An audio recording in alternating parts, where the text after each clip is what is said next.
तो इधर हंगामा है, बहस है होली के दिन को लेकर के, तिरपाल को लेकर के। इसी बीच एक और हंगामा भी है, एक और बहस भी है। उस बहस की शुरुआत हुई श्री कृष्ण नगरी मथुरा से और वहां से मांग कि जो मुस्लिम कारीगर ठाकुर जी की पोशाक बनाते थे वह पोशाक ठाकुर जी की नहीं बनाएंगे। दावा यह किया जा रहा है कि जो लोग गौमांस खाते हैं उनको ठाकुर जी की पोशाक बनाने का हक नहीं है। दावा यह कि मुस्लिम कारीगरों द्वारा बनाई जा रही पोशाक अशुद्ध होती है। विवाद बढ़ा, जी मीडिया की टीम वहां पर पहुंची। उसके पहले दिखाता हूं आपको कि वहां पर लोग क्या कह रहे हैं। मांस भक्षण करते हैं ऐसे अशुद्ध व्यक्तियों के द्वारा हमारे ठाकुर जी जो हमारे आराध्य भगवान है उनकी पोशाक सिली जा रही है। हमारे भगवान तो उसको कभी स्वीकार नहीं करेंगे और जो पोशाक अशुद्ध हो जाती है उसको धो नहीं सकते। ठाकुर जी बिना धुली पहली बार की प्रथम पोशाक ही पहनते हैं। तो हमने सभी सेवायतनों से अनुरोध किया है, उनको पत्र दिया है कि हमारे सनातन धर्म के मानने वालों से ही पोशाक बनवाई जाए। मथुरा से मांग कर दी गई कि ठाकुर जी की पोशाक मुसलमान कारीगर नहीं बनाएंगे।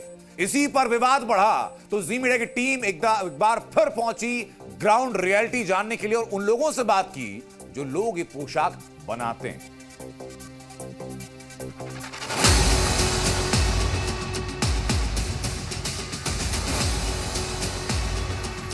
ठाकुर जी के माथे पर सजने वाला मुकुट,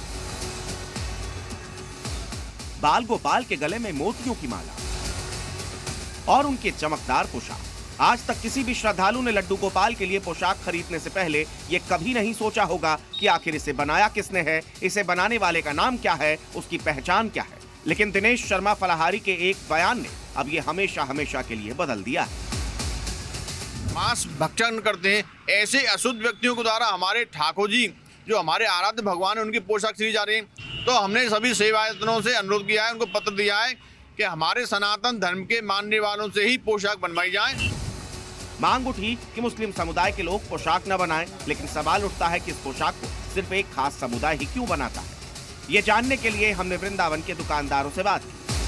कुछ जो काम है जैसे जरी का काम है वो मुस्लिम समाज को पीढ़ी दर पीढ़ी मिला हुआ है, वो उनके ही वंश में आ रहा है और वो काम केवल वो ही लोग कर पा रहे हैं। हिंदू समाज अभी नहीं कर पा रहा वो काम।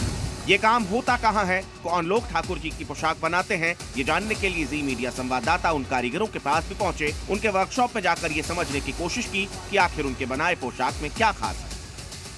ज्यादातर जो कारोबार है मुस्लिम समाज के लोग ही करते हैं, तो ये 90% मुस्लिम समाज के लोग हैं।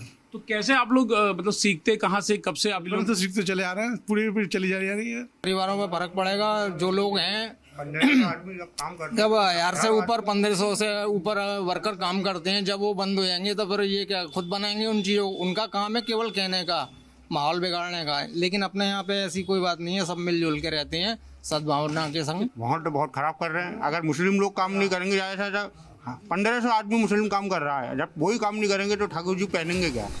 दरअसल यहाँ मुस्लिम समुदाय 3 से 4 पीढ़ियों से पोशाक बनाने का काम कर रहा है। श्री कृष्ण जन्मभूमि, द्वारकाधीश मंदिर समेत देश भर में ये पोशाक भेजे जाते हैं।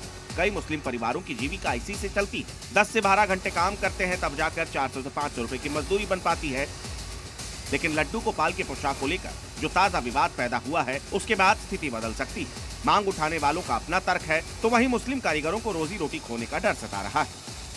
कई 100 करोड़ का कारोबार मथुरा वृंदावन से होता है और ये पोशाक पूरे ब्रज के मंदिरों में जाती है, चाहे वो बांके बिहारी हो, द्वारिकाधीश हो, सने बिहारी, राधा वल्लभ, श्री कृष्ण जन्मभूमि हो और यहाँ के अलावा देश और विदेशों तक यहाँ के कारीगरों द्वारा तैयार की जाने वाली पोशाक जाती है। बड़ी संख्या में मुस्लिम कारीगर इस पोशाकों को बनाते हैं और एक बड़े स्तर पर कई परिवार इस पोशाक के कारोबार से चल रहे हैं। आने वाले समय में अगर ये विरोध बड़े स्तर पर जारी रहा तो उनके सामने भी रोजी रोटी का संकट पैदा होगा और मथुरा की तस्वीर भी अब हर तरीके से अलग दिखाई देने लगी है।